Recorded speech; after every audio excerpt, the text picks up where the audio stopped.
Hello and welcome everyone. So in this video, we are going to discuss the 8th chapter, The Trouble with Distributed Systems from the book Designing Data Intensive Applications. So let's begin. Working in a distributed system is completely different from working on a single computer. In a distributed system, many things can go wrong. On a single computer, a program behaves in a predictable way. It is deterministic in nature. So, an individual computer with good software is either fully functional or entirely broken, but not something in between. That is, the same operation always produces the same result. But when you are working on a software that is running on several computers connected by a network, that is no longer an idealized system. There can be network partitions in a data center, in multiple data centers, in a single data centers. There can be switch failures, there can be some accidental power cycles of whole racks, or there can be any other failures. So in distributed systems, some part of the system is broken in an unpredictable way and some part might be working perfectly fine. And that is why it is a partial failure and it can be non-deterministic in nature. And that's why the non-determinism and the possibility of partial failure makes a distributed system hard to work with. So in this chapter, we will see what are the possible scenarios that can lead to failures in a distributed systems and what all things we should keep in mind while designing a distributed system. Let's see what are unreliable networks. So in this book, we mostly discussed about shared nothing systems. So these are the systems which are connected only via networks and each machine has its own memory and disk and one machine cannot access the another machine's memory or disk.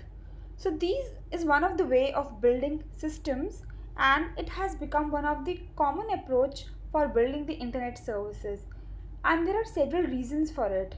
One of them is that it is comparatively cheap and it requires no special hardware.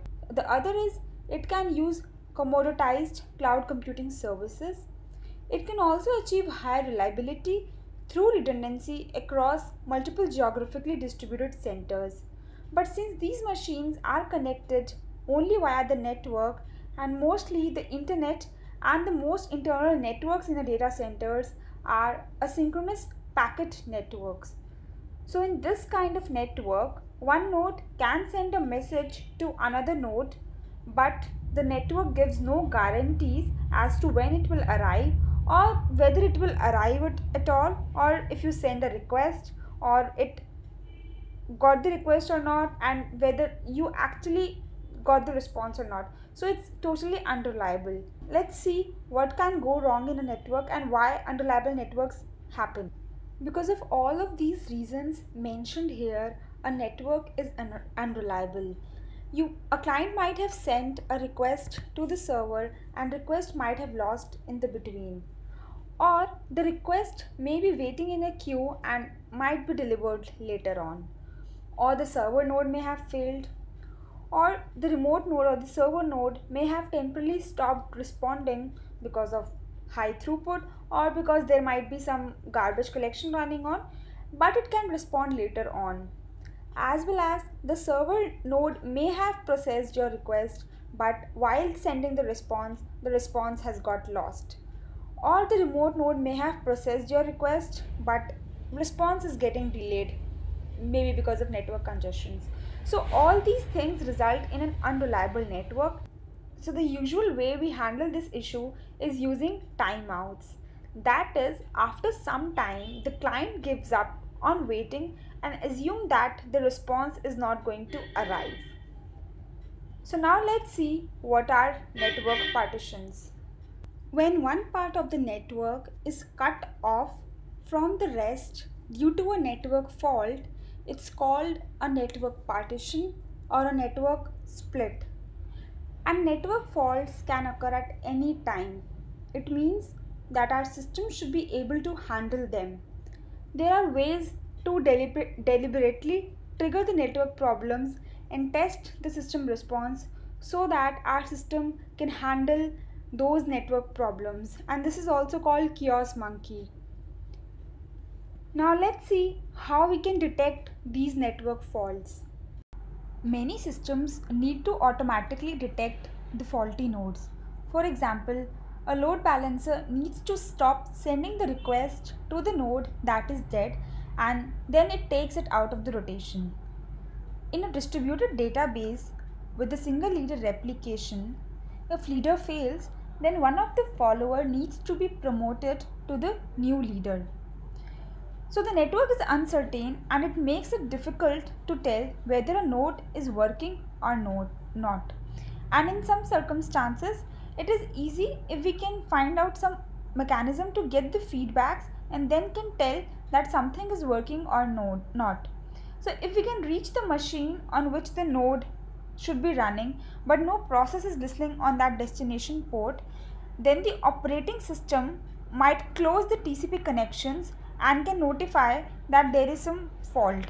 But if the node crashed while it was handling our request, then we have no way of knowing how much data was actually processed by the remote node. If a node process crashed but the node's operating system is still running, then a script can notify other nodes about the crash so that another node can take over quickly without having to wait for a timeout to expire. Also, if we have access to management interface of the network switches in the data center, we can query them to detect the link failures at a hardware level. So rapid feedback about a remote node being down is useful, but we cannot rely on it. And if something has gone wrong, we may get an error response at some level of the stack, but in general, we have to assume that we might not get any response at all. So we can, in that case, retry a few times, wait for the timeout to elapse, and then eventually declare the node being dead if we don't hear back within the set timeout. So let's see what are timeouts and unbounded delays. So if timeout is the only way to detect a fault, then what should be the actual timeout? What is the correct answer to put a timeout value? So what is a long timeout? A long timeout means a long wait until a node is declared dead. Whereas a short timeout detects the faults faster, but it carries a higher risk of incorrectly declaring a node dead when it might have suffered a temporary slowdown, maybe because of load spike or maybe because of garbage collector running. So prematurely declaring a node dead is problematic if the node is actually alive and in the middle of performing some action and then another node has to take over, then this action might end up being performed twice. Also, when a node is declared dead, its responsibilities needs to be transferred to the other nodes, which places the additional load on the other nodes as well as the network. And if our system is already struggling with a high load and declaring a node dead can make the problem worse, and in particular it can happen that the node wasn't actually dead, it was alive and it was slow due to some network problem or due to some overload, then transferring the load to another node can lead to a cascading failure. Assume that there is a system with a network which guarantees that a packet is delivered within the time D or it is lost, and a node can handle a request within the time R. So the reasonable timeout to set would be 2D plus R, 2D because of to and fro of the request and R to handle that request. But unfortunately, most systems with which we work have neither of these guarantees because we work with asynchronous networks, and asynchronous networks have unbounded delays. Unbounded delays means that they try to deliver the packets as quickly as possible, but there is no upper limit on the time it may take for a packet to arrive, and in most server implementations it cannot guarantee that it can handle requests within some maximum time. So now let's look in the network congestion and queuing. So packet delays on the computer networks is most often due to the queuing. If there are several different nodes who are trying to send some packets to the same destination at the same time, then the network switch queues them and feed them into the destination network one by one. So on a busy network link, a packet may have to wait until it gets a slot, and this is called network congestion. So if there is so much of incoming data that the switch queue fills up, the packet is dropped and it needs to be resent even though the entire network is working fine. Also, when a packet reaches the destination machine, and if all the CPU cores at the destination node are busy, then the incoming request from the sender node is queued by the operating system at the receiver node until the application is ready to handle them. And depending upon the load we are getting on the machine, it can take some time. Also, TCP performs flow control mechanism, that is congestion avoidance or back pressure.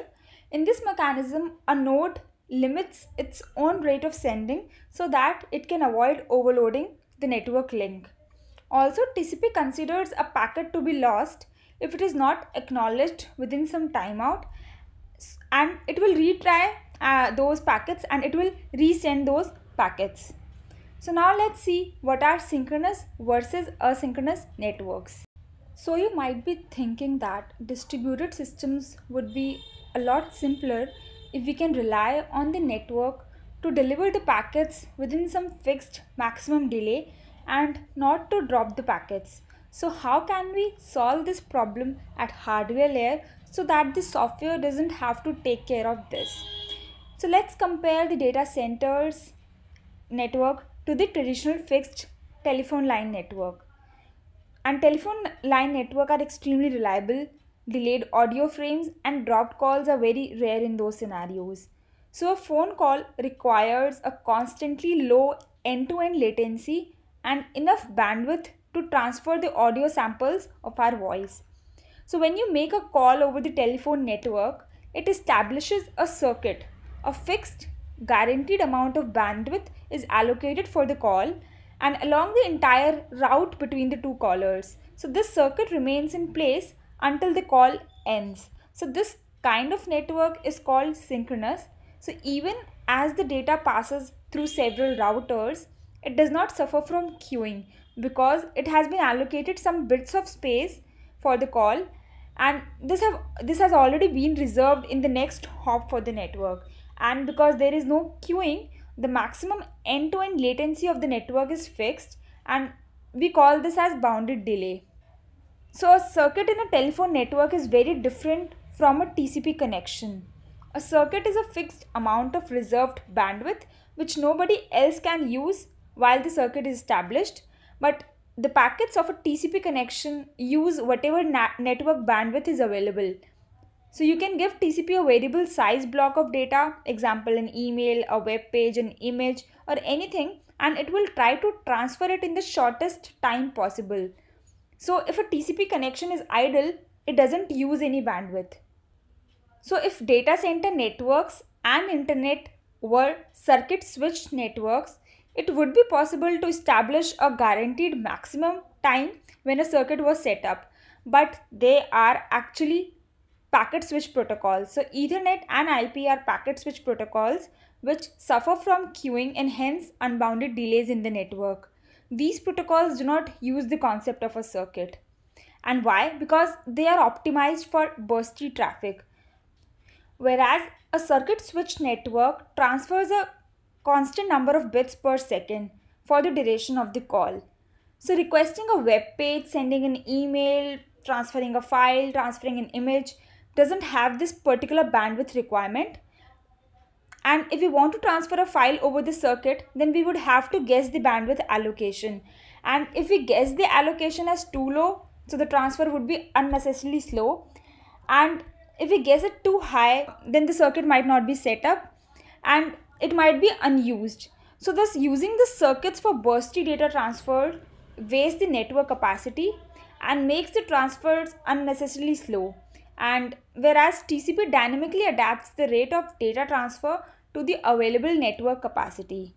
So we can consider that variable delays are a consequence of dynamic resource partitioning, and Ethernet and IP are since packet switch protocols, so they suffer from queuing and unbounded delays.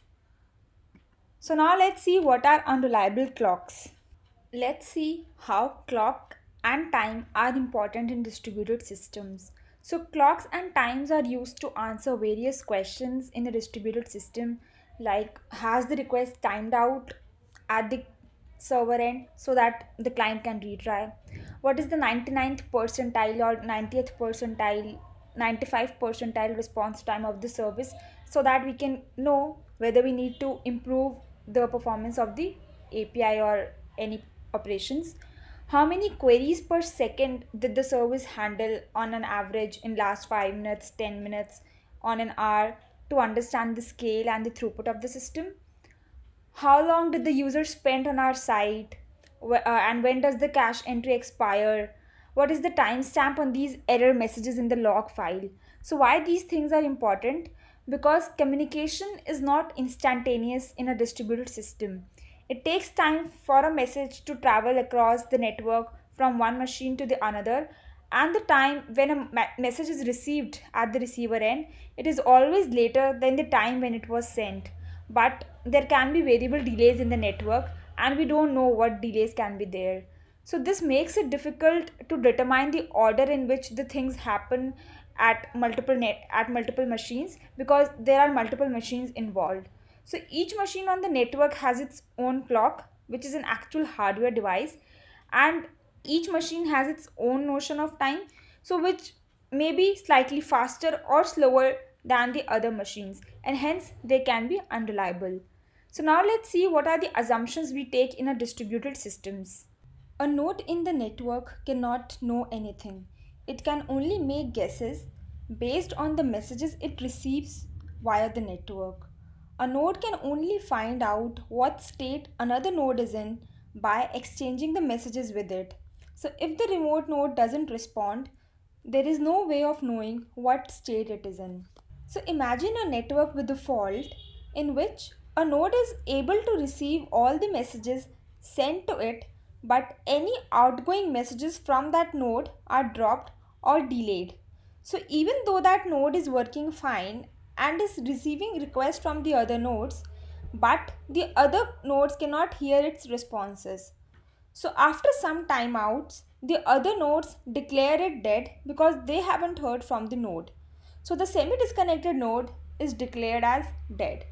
In some cases, the semi-disconnected node may notice that the messages it is sending are not being acknowledged by the other nodes, and so it might realize that there must be some fault in the network.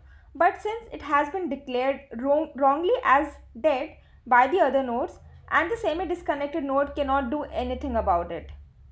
Also, there can be some other scenarios, like imagine that a node is going under garbage collection pause, and all of the node's threads are preempted by the garbage collector and paused for 1 minute, and hence no requests are being processed and no responses being sent.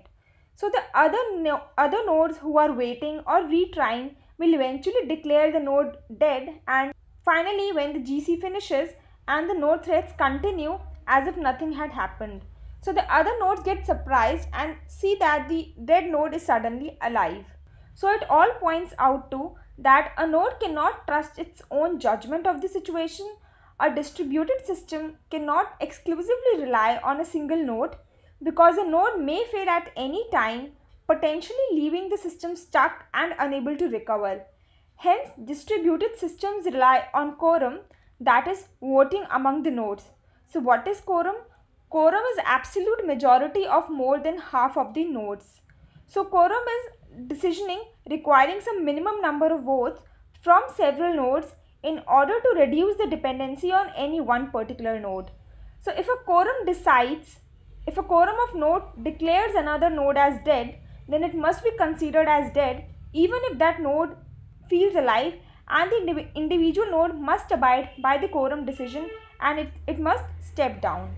So now let's see what are the leaders, the log and the fencing tokens. So a system requires there to be only one of the few things. For example, only one node is allowed to be the leader of the database partition to avoid a split brain. Only one transaction or client is allowed to hold the lock for a particular resource or object to prevent the concurrently transactions and corruption of the data. Only one user is allowed to register a particular username because a username must be uniquely identified. So, even if a node believes that it is the leader, that doesn't necessarily mean a quorum of node agrees. A node may formally be the leader, but if the other nodes declared it's dead in the meantime, it may have been demoted and another leader may have already been elected. So if a node continues acting as the chosen one, even though the majority of nodes have declared it dead, it could cause problems in a system that is not carefully designed. So we need to ensure that a node that is under a false belief of being the chosen one cannot disrupt the entire system. So to avoid this situation, a simple technique called fencing is used. Every time the lock server grants a lock or a lease, it returns a fencing token, which is a number that increases every time a lock is granted. We can then require that every time a client sends a write request to the storage service, it must include its current fencing token. So let's take an example. Client 1 acquires the lease with a token of 33 from the storage service, but then it goes into a long GC pause and the lease expires. Then the client 2 comes and acquires the lease with a token of 34 because this number is always increasing, and then it sends the write request to the storage service including the token of 34. Later, client 1 comes and sends the write to the storage service including the token value 33. However, the storage server remembers that it has already processed a write with the higher token number, that is 34, and hence it rejects the request with the token 33 of client 1. So this mechanism requires that the resource itself checks the token by rejecting any writes with an older token. With this, we have come to the end of the chapter. Now let's summarize what we have covered in this chapter. So we have looked at the various topics: faults and failures, unreliable networks, timeouts and unbounded delays, network congestion and queuing, synchronous versus asynchronous networks, unreliable clocks, leader lock and fencing tokens. So I hope you have liked this video and understood the content. Keep sharing and learning. Thank you.